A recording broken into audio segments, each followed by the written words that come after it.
Soy David Cot, presentador de La Historia de España, y este es el episodio 10, llamado Migraciones bárbaras y Alarico. En este episodio aprenderás cómo y por qué se desencadenaron las migraciones bárbaras hacia el Imperio Romano, la crisis goda y el liderazgo de Alarico en todo esto, y quiénes fueron los vándalos, suevos y alanos. Suscríbete en YouTube y podcast a La Historia de España, presentada por David Cot.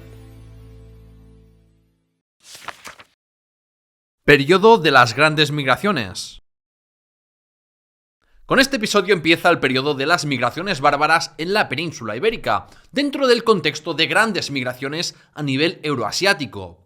Esto ocurrió durante la Antigüedad tardía, que es el término que se usa para referirse a este periodo entre la crisis del siglo III y el Bajo Imperio hasta la conquista musulmana del reino visigodo. Esto lo menciono porque lo normal, a nivel académico, es no considerar que los reinos bárbaros surgidos con la caída del Imperio Romano supongan un cambio radical respecto a lo visto en el Bajo Imperio. Las instituciones, sociedad y economía no sufrieron cambios muy dramáticos con el reino visigodo. Y esto es muy normal en la mayoría de procesos históricos, porque aunque nos guste dar fechas, uno no se acuesta en la antigüedad y se levanta en el medievo. Antiguamente se hablaba de invasiones, aunque desde hace unas décadas los historiadores prefieren hablar de migraciones y asentamientos. Esto es así no por ser políticamente correctos, sino porque muchas veces la llegada y asentamiento de los pueblos bárbaros se produjo con el permiso de las autoridades romanas. Estamos hablando además de familias enteras, no solo de hombres guerreros. También sería erróneo hablar de invasiones o migraciones germánicas porque había gentes iranias o de las estepas del este de Europa, por ejemplo. Por cierto, para aclararlo, cuando hablamos de bárbaros, se entiende que hablamos de pueblos extranjeros no romanos, que en su mayoría no hablaban latín ni eran católicos. No pienses en bárbaro en el sentido peyorativo de salvaje. Los bárbaros que se asentaron luego en el Imperio Romano eran gente que llevaban siglos en contacto con los romanos porque eran vecinos. Y la mayoría de fronteras suelen ser bastante permeables, excepto la de Corea del Norte, claro. Aparte de tener algún rifirrafe ocasional, los romanos y bárbaros comerciaban y el imperio intervenía en la política de las jefaturas germánicas apoyando a uno u otro caudillo contra otro y enviando regalos. De modo muy similar a cómo los chinos intervenían en las políticas de los pueblos nómadas de Mongolia para evitar que se unificaran y se volvieran contra ellos. Como fruto de estos contactos, también se produjeron migraciones bárbaras en los siglos II y III por factores climáticos, demográficos y económicos. Fue entonces cuando el ejército romano inició un proceso de barbarización, es decir, se sustituían las levas de gentes del propio imperio por inmigrantes del norte y este de Europa, mientras que al mismo tiempo esos bárbaros aprendían y adoptaban algunas costumbres romanas. Esta barbarización del ejército, vista por algunos como una quinta columna en la parte occidental del imperio, se produjo en gran medida porque la gente del imperio no estaba dispuesta a servir en el ejército voluntariamente y preferían pagar más impuestos y que el Estado contratara a bárbaros. Esto se debía a que ahora que todo el mundo tenía la ciudadanía romana y no había ninguna conquista, el ejército ya no era tanto un medio para enriquecerse y ascender socialmente como durante la República y Alto Imperio. Pero el fenómeno migratorio que hoy nos ocupa comenzó en el siglo IV, en parte por la llegada de un misterioso grupo de pueblos nómadas conocidos como los hunos, que causaron una fuerte escalada de las migraciones durante los siglos IV y V. Los hunos probablemente vinieron de Mongolia y Asia Central, y se expandieron hacia el oeste, destruyendo y arrasando todo a su paso. Los hunos, con la devastación que causaron, provocaron un efecto dominó porque empujaron a los pueblos germánicos, iranios y eslavos a los territorios del Imperio Romano. Los bárbaros pensaban que podían estar más seguros de la amenaza huna al trasladarse a las provincias romanas, y para lograrlo y para tener un mayor poder al negociar con Roma, siguieron la tendencia que surgió siglos antes de formar grandes confederaciones militares. Esta historia puede sonarte familiar porque en Juego de Tronos los caminantes blancos, que aquí serían los hunos, obligaron a los salvajes de más allá del muro a unirse bajo un liderazgo común y los empujaron a las tierras de los Siete Reinos, es decir, el Imperio Romano. Lejos de este relato, historiadores como Guy Halsall, en cambio, destacan la relación de interdependencia de las jefaturas bárbaras y del Imperio Romano como la causa principal de las migraciones hacia dentro del Imperio Romano. Porque como los patronazgos y regalos dejaron de llegar a las élites bárbaras, pues tenían motivos para entrar en conflicto con el Imperio Romano. De hecho, no era ninguna novedad que estallaran guerras entre Roma y los bárbaros por este motivo, y por eso mismo estalló la Guerra Gótica del siglo III. Estas grandes migraciones bárbaras fueron una de las principales causas de la caída o desaparición del Imperio Romano en Occidente a finales del siglo V, aunque no la única. El Imperio Romano tenía sus propias debilidades internas, y las transformaciones del siglo III provocaron que el imperio estuviera más fragmentado social y económicamente, y que por lo tanto el gran Imperio Romano fuera más difícil de gestionar. En parte por la fuerza y una serie de casualidades, y en parte con el apoyo de la Iglesia y unas élites provinciales romanas cada vez más diferenciadas y con intereses distintos, esos inmigrantes bárbaros sustituyeron el aparato político y militar romano. Como verás a lo largo de este episodio y de los siguientes, la caída de la parte occidental del Imperio Romano no fue un colapso abrupto e inesperado, sino un proceso progresivo y evitable que culminó con la creación de distintos reinos bárbaros que recogieron el testigo de Roma. El origen de los godos. El inicio de las grandes migraciones bárbaras hacia el Imperio Romano se produce muy lejos de Hispania, cuando se rompe la frontera del Danubio en el año 376. Por eso he decidido empezar hablando sobre el pueblo bárbaro que tuvo un rol más destacado en el fin del Imperio Romano en Occidente y luego en la historia de España, los godos. Pero ¿de dónde venían originalmente los godos? La teoría tradicional es que los godos eran originarios de la actual Suecia, en Escandinavia, y que se trasladaron luego a la actual Alemania Oriental y Polonia. De ahí que en el Concilio de Basilea del siglo XIV, una delegación castellana y otra sueca debatieran sobre quién era más godo, y el representante castellano dijo que los godos vagos y sin iniciativa se quedaron en Suecia, mientras que los heroicos habían migrado a España. Sin embargo, eso de que provenían de Suecia puede ser un invento, y lo único seguro es que los godos hablaban una lengua germánica oriental y que a partir del siglo III algunos emigraron a la estepa póntica, al norte del Mar Negro, en busca, digamos, de tierras más cálidas y fértiles. Ahí es donde interactuaron con nómadas euroasiáticos como los escitas, y se familiarizaron con sus tácticas militares basadas en la caballería. La importancia de la caballería, en contraste con la infantería, para los godos, cambió sus estructuras sociales y políticas, y en esa Gotia multiétnica se fue gestando lo que sería la identidad goda. De todos modos, la migración a la estepa póntica de los godos y otros pueblos germánicos causó desorden y provocó conflictos con Roma, el más notable siendo las guerras góticas del siglo III. En este conflicto los godos fueron derrotados y según la visión tradicional eso causó la división de los godos en dos grandes confederaciones que serían los tervingios y los greutungos. La realidad parece ser bastante diferente porque la mayoría de los historiadores en la actualidad creen que los tervingios eran la confederación más poderosa, pero que luego había varios grupos de godos no tervingios entre los que estaban los greutungos. También se ha cuestionado la frecuente identificación de los tervingios con los visigodos y los greutungos con los ostrogodos, porque se ha comprobado que en las filas visigodas había tervingios, greutungos, godos de otras confederaciones, incluso alanos y hunos. Por tanto, aunque los tervingios pudieran ser mayoritarios en esta composición, la identidad visigoda fue gestándose y evolucionando con estos componentes multiétnicos. En cualquier caso, los tervingios se asentaron en las llanuras del Danubio al oeste del río Níster, y estos mantuvieron estrechas relaciones con Roma. Los godos tervingios se convirtieron mayoritariamente al cristianismo arriano a finales del siglo IV, gracias al obispo Ulfilas, que tradujo los evangelios y gran parte de la Biblia a la lengua gótica. La confederación tervingia estaba gobernada por una especie de juez, que tenía una autoridad superior sobre los demás caudillos. En cambio, los greutungos se asentaron más al este de Ucrania y por eso sabemos menos de ellos. La crisis goda. Sea como fuere, los hunos aparecieron como una tormenta y derrotaron e incorporaron a muchos grupos de alanos y godos greutungos. Las hordas hunas se aprovecharon de la debilidad interna de los godos, ya que estos estaban sufriendo porque el comercio con los romanos se había restringido más y habían dejado de recibir tributos tras las campañas del emperador Valente a finales de los años 360, que devastaron el territorio godo. Es más, como en otras ocasiones, los romanos estaban confrontando a grupos de bárbaros con otros con la finalidad de debilitarlos.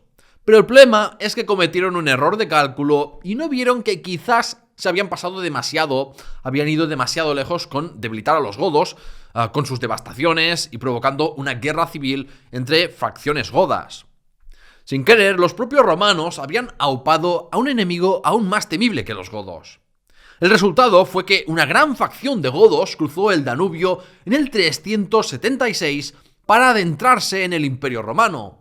Esto se produjo con la ayuda de los propios romanos, porque el emperador Valente quería reclutar más tropas para sus campañas contra los persas, y además estos, al asentarse y poner tierras abandonadas a trabajar, podían hacer crecer los ingresos fiscales. Se suponía que tenían que desarmarlos y censarlos, pero el número de godos entrando en el imperio fue tan grande que las autoridades romanas quedaron desbordadas. Poco después los romanos se encontraron con un problema. No tenían la logística para alimentar a toda esa gente y las corruptas autoridades locales aprovecharon para poner precios desorbitados a los alimentos. Para colmo, las tropas del Danubio no pudieron evitar que grupos de godos greutungos, hunos y alanos cruzaran también el río, y todos ellos aprovecharon para saquear los Balcanes con impunidad.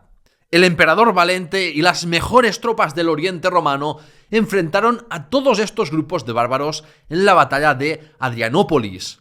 Pero para su desgracia, el emperador murió en la batalla y muchos de los mejores oficiales y soldados romanos también perecieron. El desastre fue colosal. Tal y como demuestra José Sotochica y otros autores contemporáneos, no fue una batalla de un imperio decadente y condenado a perder ante los vigorosos bárbaros, sino que las causas de la derrota se encuentran en el mal liderazgo de Valente y los errores de inteligencia al evaluar las fuerzas enemigas. Solo tras 3 años de dura campaña pudo el emperador Teodosio derrotar y someter a los bárbaros que habían entrado en el Imperio Romano. Los godos se asentaron dentro del imperio y se les garantizó tierras para cultivar en Tracia y Macedonia. Como había tantos de ellos, se crearon unidades militares enteras, exclusivamente godas. Los godos derrotados sirvieron al emperador Teodosio, porque lo irónico es que los romanos necesitaban a los efectivos bárbaros para proteger la frontera del Danubio de los otros bárbaros. Pero a pesar de que más o menos Teodosio pudo controlar a los godos, lo cierto es que había muchas tensiones y mala sangre entre ellos y los romanos. Por un lado, porque los romanos recordaban la oleada de saqueos y violencia que habían causado, mientras que los godos veían cómo los usaban en las batallas como si fueran carne de cañón. A la muerte de Teodosio, con la llegada al trono de 2 menores en las 2 partes del imperio, se desató de nuevo el caos y hubo una lucha de poder. Estilicón y los visigodos de Alarico. Como vimos en el episodio 9, Bajo Imperio y Cristianismo en Hispania, Teodosio dejó a su hijo Honorio el cargo de emperador de la parte occidental del Imperio Romano, bajo la tutela del general romano vándalo Estilicón. Estilicón controlaba los ejércitos de Occidente e incluso algunos de Oriente, así que era el hombre más poderoso del imperio, mientras que el galorromano y enemigo de Estilicón, Rufino, controlaba Oriente. He aquí donde aparece el godo Alarico, uno de los bárbaros más famosos de la historia. Los orígenes de Alarico son oscuros y no hay evidencia para considerarlo ni un miembro de la clase dirigente goda, ni tampoco se le puede considerar un rey. Lo que sí es cierto es que emparentó por casamiento con la dinastía Valtinga, al hacerse yerno del último juez Tervingio. Las fuentes más próximas a los hechos dejan claro que Alarico comandaba a los hombres bárbaros que se le habían asignado, tanto godos como no godos. Y por tanto eso desbanca la idea de que fuera el rey de un noble linaje que estuviera liderando a su nación en movimiento. El hecho de que estuviera liderando a godos, pero también a gente de otro origen, es muy importante, porque lo que entendemos como visigodos no es más que la facción de un conglomerado multiétnico, aunque predominantemente godo y germánico, liderados por Alarico y sus sucesores, y que a lo largo del tiempo fue incorporando a más godos, a otros bárbaros e incluso a cautivos y renegados romanos. Dicho esto, Alarico aparece por primera vez liderando un regimiento de godos fiel a Teodosio, y aunque no era ni mucho menos el único caudillo godo de la época, sí era el más dispuesto a rebelarse contra el imperio. Alarico estaba muy descontento porque no había recibido el mando militar que deseaba, y sus subordinados también lo estaban porque solo los estaban usando como carnaza. Así que en el año 395, la rebelión de Alarico empezó saqueando Macedonia, al mismo tiempo que los hunos estaban atacando Asia Menor y Oriente. Estaba pues bastante indefenso, porque algunas tropas estaban en Italia bajo el control de Estilicón. El hombre fuerte de Oriente, Rufino, derrotó a Alarico, pero no terminó con él, porque quería usarlo contra su enemigo acérrimo, Estilicón. Estilicón ambicionaba el control de todo el imperio y por el momento quería anexarse la provincia de Iliria, en los Balcanes, pertenecientes a la parte oriental del imperio. Pero Rufino convenció al emperador oriental para ordenar a Estilicón que se retirara de Iliria y que devolviera las tropas orientales estacionadas en Italia. Sorprendentemente, Estilicón hizo caso, probablemente para demostrar que era alguien leal. A todo esto, los godos de Alarico siguieron causando estragos en los Balcanes hasta que Alarico recibió el título de Magister Militium de Iliria, lo que permitió que al fin sus tropas y sus familias pudieran recibir comida y un salario estable. Esto continuó hasta que en Constantinopla y en otras partes de Oriente estalló una oleada de violencia contra los godos. No sabemos si Alarico fue destituido o qué pasó, pero como su posición estaba en riesgo y su ejército podía dejar de recibir los víveres necesarios para sobrevivir, los godos de Alarico atacaron Italia en el 401. Estilicón había ordenado la retirada del grueso de las tropas de Britania y el norte de la Galia que estaban destinados a proteger la frontera del Rin de los bárbaros que querían cruzarlo, entre ellos los vándalos, suevos y alanos. Así que Estilicón tuvo que apresurarse para terminar la campaña ahí y enviar tropas a Italia, donde al final repelió con éxito los ataques de los godos de Alarico. Parece que Alarico y Estilicón llegaron a un acuerdo y los mermados godos de Alarico se estacionaron en la región de Panonia, más o menos en la actual parte occidental de Hungría. La ruptura de la frontera del Rin. Los hunos seguían migrando hacia el oeste e incorporando a otros pueblos en sus hordas, porque como los tributos de Roma habían dejado de llegar, para algunos los hunos se habían presentado como una alternativa al poder romano. Muchos de los que no se unían a los hunos se veían presionados para adentrarse en las tierras del Imperio Romano. Aquí es cuando aparece un caudillo godo llamado Radagaiso, liderando a grupos muy heterogéneos de bárbaros que ascendía a un total de 100.000 personas, de las cuales 20.000 eran guerreros. Radagaiso y su gran ejército se precipitó sobre el norte de Italia y asedió Florencia. Estilicón tuvo que retirar aún más tropas de la frontera del Rin para hacer frente a la gran fuerza invasora y finalmente pudo derrotar al ejército de Radagaiso y matar a su líder. A pesar de esta victoria, la estabilidad del Imperio Romano cada vez estaba más tocada. La política exterior del Imperio Romano en esos tiempos era un completo desastre. No había unas defensas suficientes para proteger las fronteras del Rin y del Danubio, y no existía ya ninguna política exterior clara para usar la estrategia de dividir y vencerás para evitar que surgieran grupos de bárbaros fuertes. Está claro que ya no se pensaba en algo tan fundamental, porque estaban permitiendo que los hunos o que alguien como Radagaiso formara un poder temible. Y mientras no había ninguna política exterior ante tales amenazas, Estilicón seguía empeñado en pedir más provincias al Imperio Romano de Oriente, quizás con el fin de nombrar a Alarico Magister Militium de Iliria otra vez y convertirlo en su aliado. A causa de las guerras contra los bárbaros, Estilicón y sus tropas estaban diezmadas y el aparato estatal y la presencia del ejército romano en la Germania, el norte de la Galia y Britania prácticamente habían desaparecido. Con estos territorios desprotegidos, bárbaros como los sajones y los érulos podían lanzar ataques indiscriminados sin oposición. Sin nadie prestando atención en la frontera del Rin y con pocos efectivos ahí estacionados, los bárbaros del otro lado del río estaban preparados para cruzar el Rin. La ruptura de la frontera del Rin se produjo antes de que Estilicón pudiera asegurarse la ayuda de Alárico para hacer frente a la amenaza. En el 31 de diciembre del año 406, una gran coalición de vándalos, suevos, alanos y otros pueblos bárbaros cruzó el río Rin y comenzó a arrasar la Galia. Algunos autores lo fechan en el 31 de diciembre del año anterior, pero eso parece difícil de creer teniendo en cuenta la evidencia documental y que de ser así, Radagaiso seguiría vivito y coleando. En la Galia, la coalición del Rin luchó contra los francos, que en ese momento eran aliados federados de los romanos. En la batalla de Maguncia, el rey vándalo murió y los vándalos y suevos estuvieron a punto de ser derrotados. Pero los alanos llegaron con su caballería justo a tiempo para salvar la situación y saldarse con una gran victoria. En general, los bárbaros encontraron poca resistencia organizada y tuvieron éxito en el pillaje de la indefensa Galia, algo que causó conmoción en todo el imperio. Unos años después de cruzar el Rin, la mayor parte de estos cruzaron los Pirineos en el otoño del 409, pero eso lo veremos en el próximo episodio. ¿Quiénes eran los vándalos, suevos y alanos?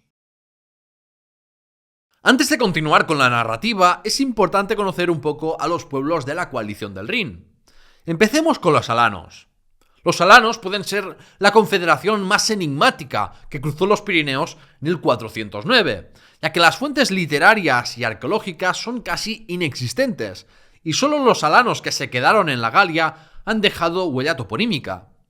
Eso no es sorprendente considerando que pronto desaparecieron como grupo independiente y se estima que unos 30.000 cruzaron los Pirineos, incluyendo guerreros y sus familias.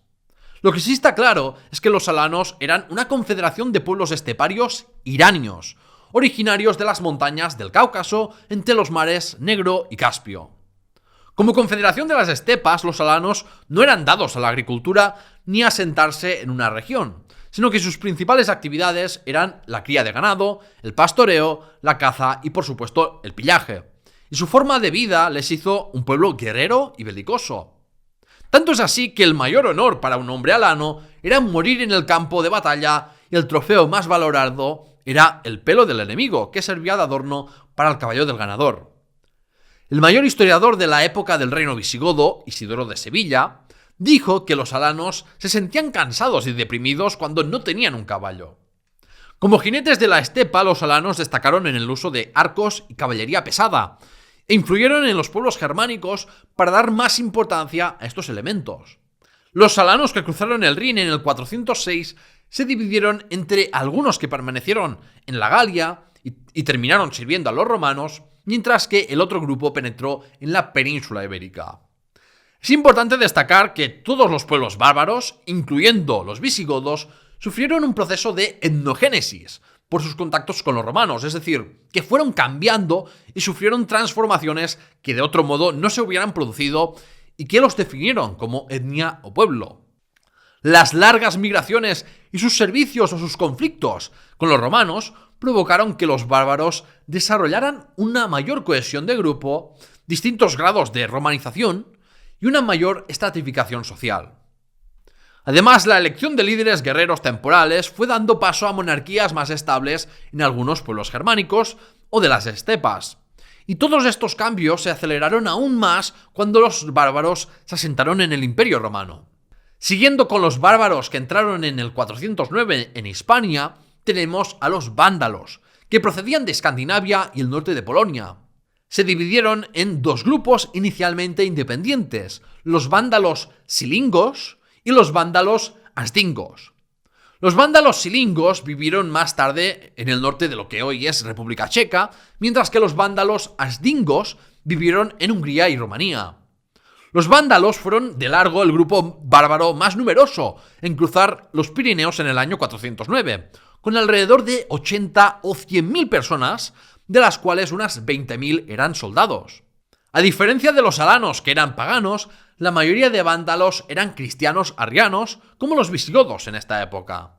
El arrianismo es una rama del cristianismo que rechaza la Trinidad, la idea de que Dios estuvo representado en tres formas distintas: el Padre, el Hijo y el Espíritu Santo. Pero los arrianos defienden que Jesús no era una manifestación de Dios y por eso el arrianismo fue condenado como herejía en el Concilio de Nicea del 325, que estableció la doctrina oficial del Imperio Romano y la Iglesia Católica. Y finalmente tenemos a los suevos. En su crónica del siglo I, el historiador romano Tácito dejó muy claro que los suevos no eran un grupo de pueblos homogéneos, sino una confederación de muchas tribus diferentes que ocupaban un gran territorio alrededor del río Elba. Por lo tanto, los suevos no tenían una fuerte identidad étnica como los vándalos o los visigodos, pero muchas pequeñas jefaturas se unieron a ellos precisamente porque eran un grupo más abierto en comparación con otros.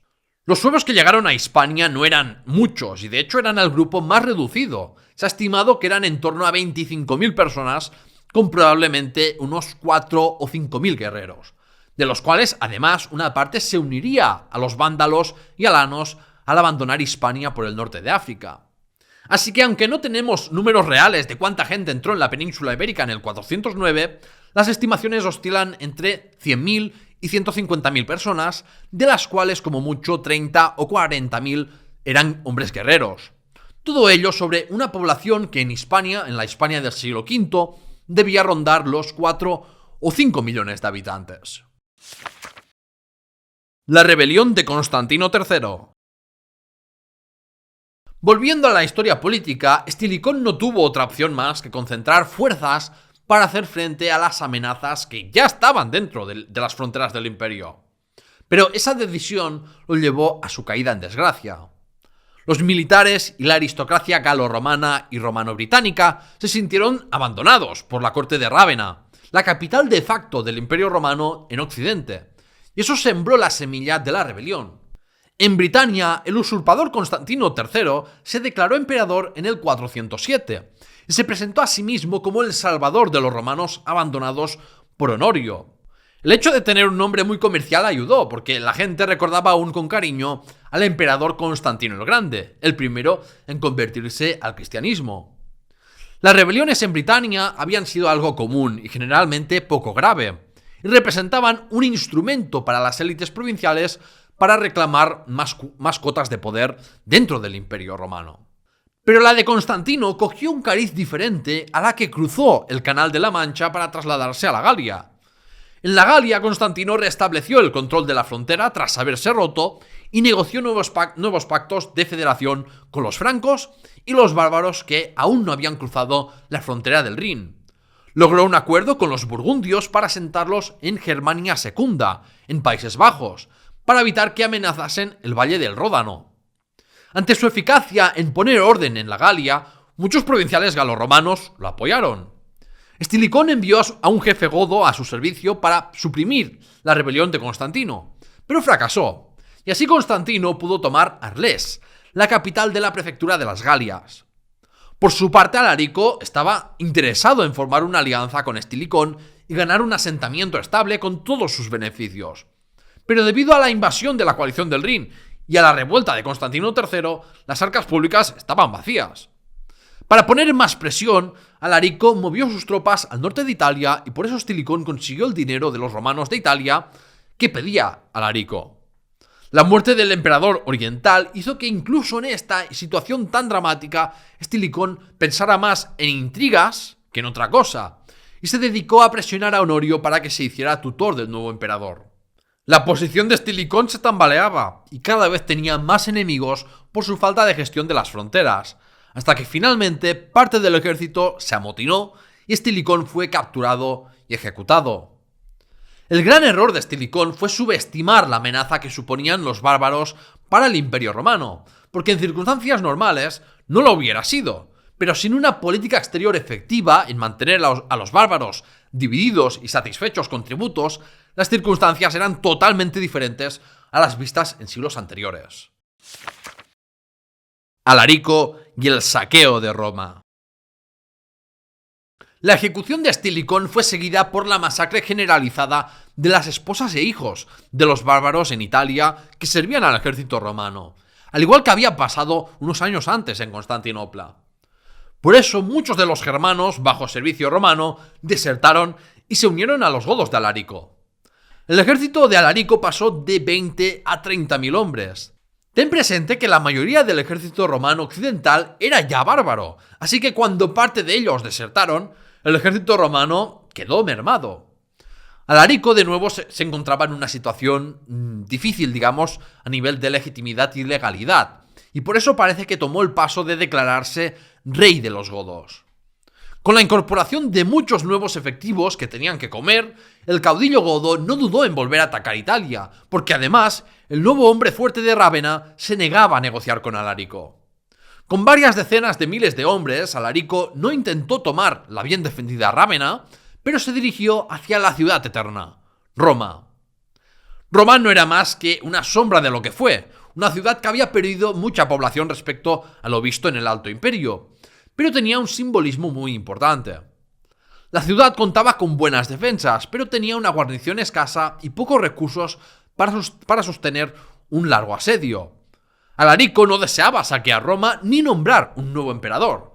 Lo que quería era que le pagasen lo que le debían para poder mantener a sus soldados y familias.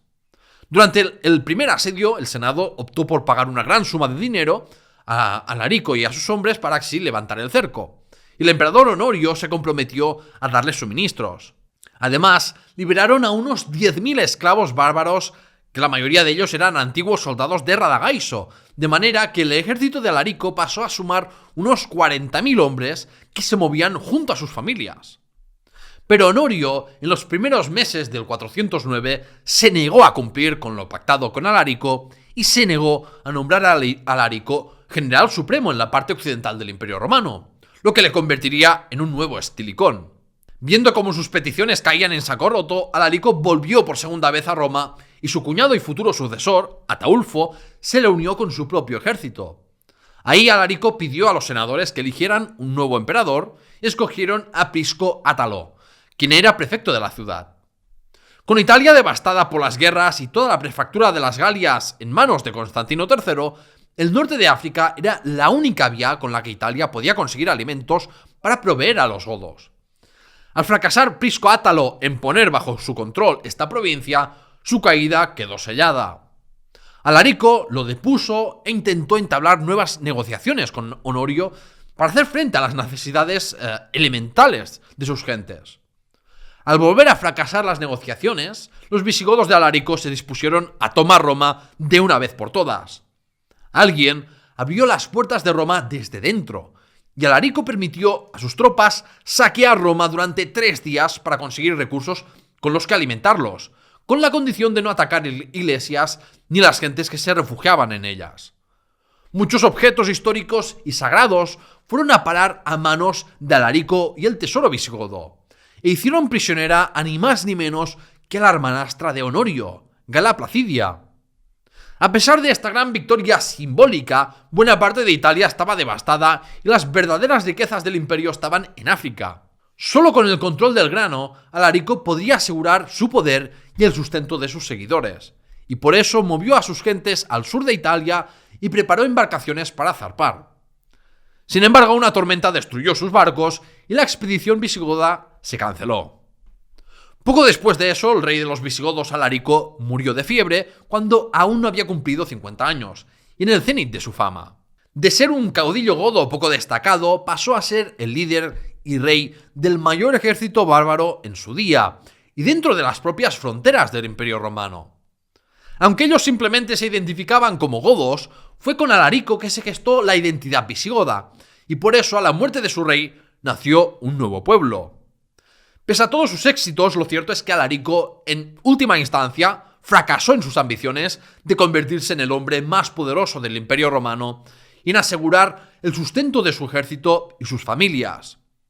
El nuevo rey sería Ataulfo, el cuñado de Alarico que llevaría a los visigodos por primera vez a Hispania.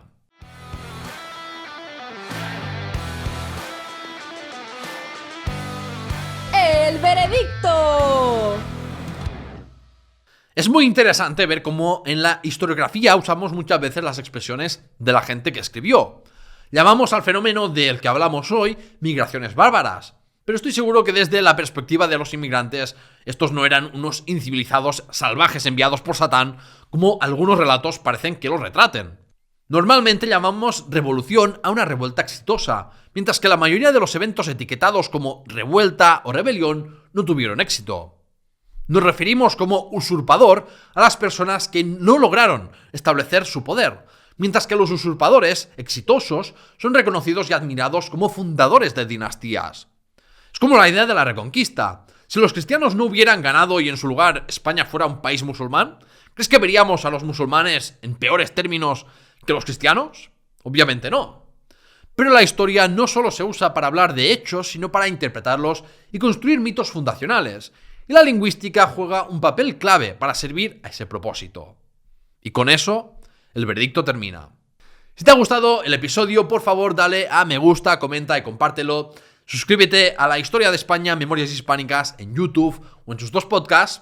Y por favor piensa en unirte a la comunidad de mecenas en patreon.com/lahistoriahispana para seguir adelante con esto y conseguir beneficios exclusivos.